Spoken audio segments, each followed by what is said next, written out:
Tengan todos muy buenos días. Somos el grupo número 12, Facultad de Ingeniería y Arquitectura. Nuestros integrantes serían Pérez Belloso Daniel, Palacio Bernabé Carlos Antonio, García Contreras Gabriela Roxana, Miguel Reyes Alejandro Antonio.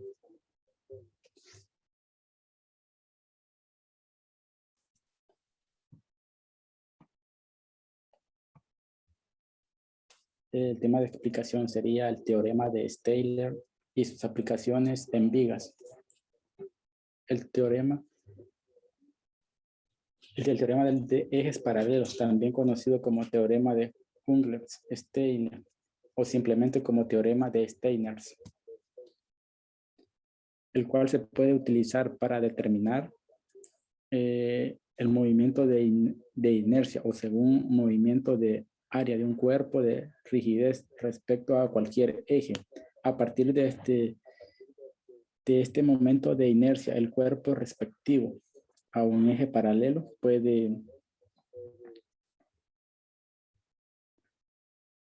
el anterior pasar a través del cuerpo de la masa por el objeto, de la masa del objeto y de la distancia mediante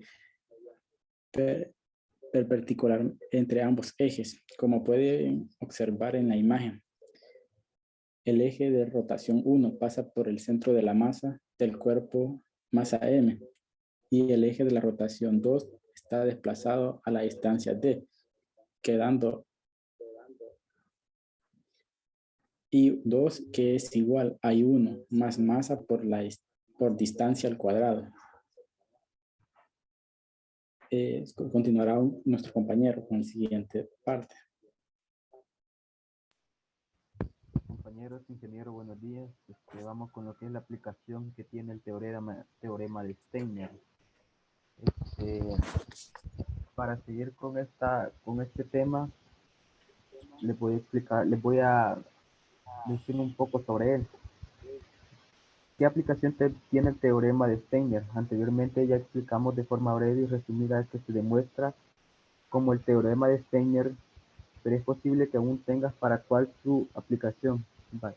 Por ejemplo, al utilizar este teorema podemos ver cómo un objetivo puede rotar de distintos ejes, pero por lo normal entre las tablas se puede ver solamente el momento de inercia con respecto a un eje que está pasando por un centroide.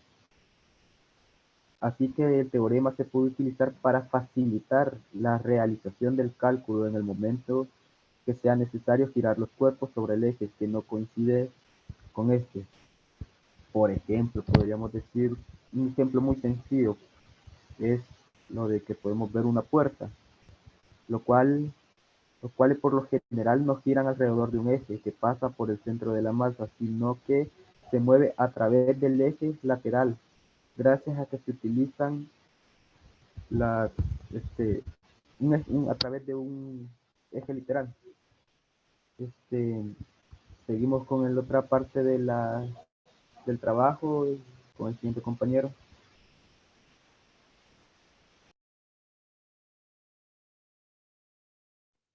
Muy buenos días. A mí me va a tocar hablar sobre qué es el momento de inercia, según la diapositiva presentable en este instante. Indica que es el momento de inercia de los materiales sólidos rígidos con una geometría simple. Se pueden calcular de una forma relativa, sencilla, cuando el eje de rotación puede coincidir con un eje de simetría.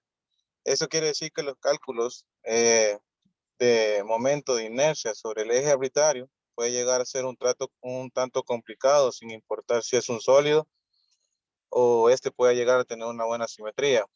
Cuando el radio de giro, que le vamos a llamar K, está representado en una cantidad física bien definida, se puede cumplir con una fórmula, que se la voy a mencionar de la siguiente manera, que sería I igual a M sobre K al cuadrado.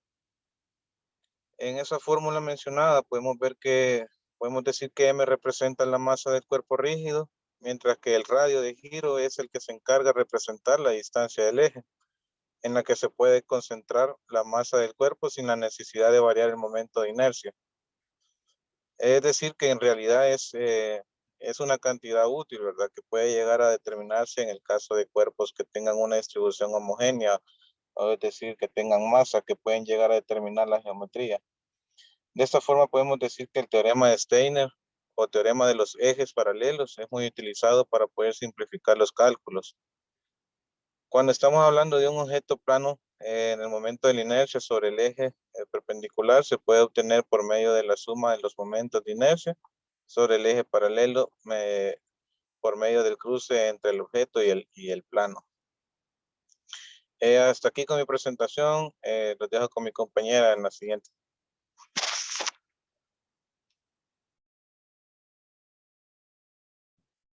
Muy buenos días. En este momento voy a explicarles un ejemplo sencillo de la aplicación del teorema de Steiner. Podemos ver que la figura es una viga con forma de I, con la cual vamos a dividirlo en 3 secciones, ya que vamos a encontrar el área de cada una de estas figuras. Lo dividimos en 3 secciones, ya que son figuras conocidas que son rectángulos, y la viga pues tiene la figura de una I, y no es una figura con la cual podamos encontrar un área determinada, ni tampoco podemos encontrar específicamente el centro de gravedad. Comenzamos dividiendo en las 3 partes que son como están numeradas, 1, 2 y 3. Encontramos el área de cada una de estas figuras, asimismo como encontramos el centro de gravedad de todas las figuras en conjunto. Estos son, el centro de gravedad está localizado en el eje X a 12.5 centímetros y en el eje Y a 22.5 centímetros. Aquí podemos observar cómo vamos a calcular de cada una de las áreas, perdón, de cada una de las figuras, su área, su centro de gravedad en cuanto a X, y su punto de inercia. Para luego solo sustituir dentro de nuestra fórmula del teorema de Steiner, que es la inercia total, que es igual a la inercia cero, que sería cada una de las figuras 1, 2 y 3, más el área multiplicado por el cuadrado de la distancia del eje, ya sea X o Y, con respecto al centro de masa. Aquí podemos ver que pues nuestra base, nuestra área de cada una de las figuras, ya que son rectángulos, sería base por altura, con centímetros al cuadrado, luego la alocación en X y en Y del punto medio de cada uno de ellos, y la inercia de acuerdo a las tablas que tenemos en cuanto a los rectángulos sería base por altura al cubo entre 12. Así podemos observar en esta diapositiva. También en la siguiente observamos los cálculos para la figura 2 y 3, que sería exactamente lo mismo, ya que son los 3 rectángulos.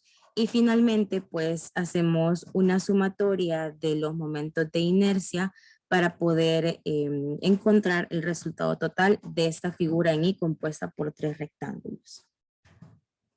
Hasta aquí con la presentación. Muchísimas gracias por la atención prestada. Que pase feliz día.